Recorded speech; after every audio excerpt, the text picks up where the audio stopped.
বিধানসভায় দাঁড়িয়ে মুখ্যমন্ত্রী মমতা বন্দ্যোপাধ্যায় মহাকুম্ভকে মৃত্যুকুম্ভের তুলনা করেছিলেন। আর তার এই বক্তব্য হিন্দু সমাজকে অপমানিত করা হয়েছে। তারই প্রতিবাদে ব্যারাকপুর বিজেপি যুব মোর্চার এক প্রতিবাদ মিছিল আয়োজিত হলো কাঁচরাপাড়ায়। অবিলম্বে মুখ্যমন্ত্রী মমতা বন্দ্যোপাধ্যায়কে তার এই বক্তব্যে ক্ষমা চাইতে হবে, না হলে আরও বৃহত্তর আন্দোলনের হুঁশিয়ারি দেওয়া হয়েছে বিজেপি যুব মোর্চার তরফ থেকে।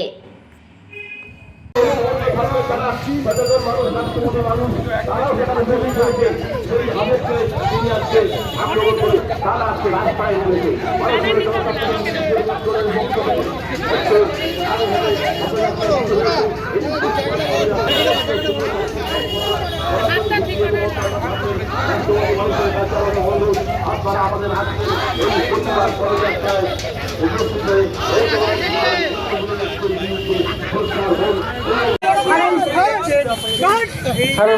সবাই বেঁধে যান, ওখানে সবাই বেঁধে যান, রাস্তাটা জাম করে নেন, সবাই রাস্তাটা বেঁধে যান।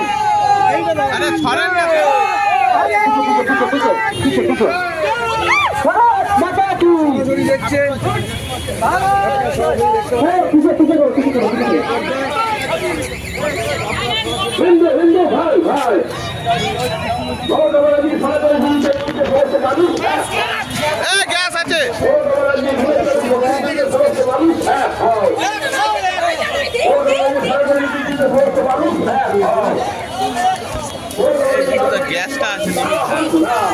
আমাদের প্রদেশের মুখ্যমন্ত্রী এক বিশেষ ধর্মকে তোষণ করার জন্যে, তুষ্টিকরণের জন্যে বারংবার হিন্দুদের, সনাতনীদের আঘাত দিয়েছেন।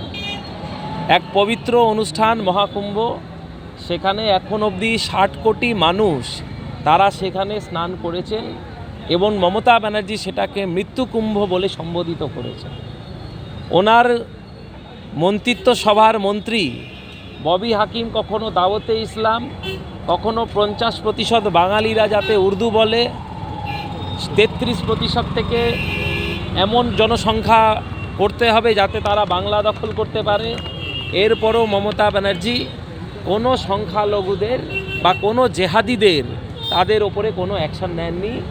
আজকে আমরা রাস্তায় নেমেছি যে সনাতনী হিন্দুদের এই পবিত্র অনুষ্ঠান 144 বছর পর এই মহাকুম্ভকে নিয়ে যে বাজে মন্তব্য মমতা ব্যানার্জি করেছেন, এর প্রতিবাদে আজকে আমরা রাস্তায় নেমেছি।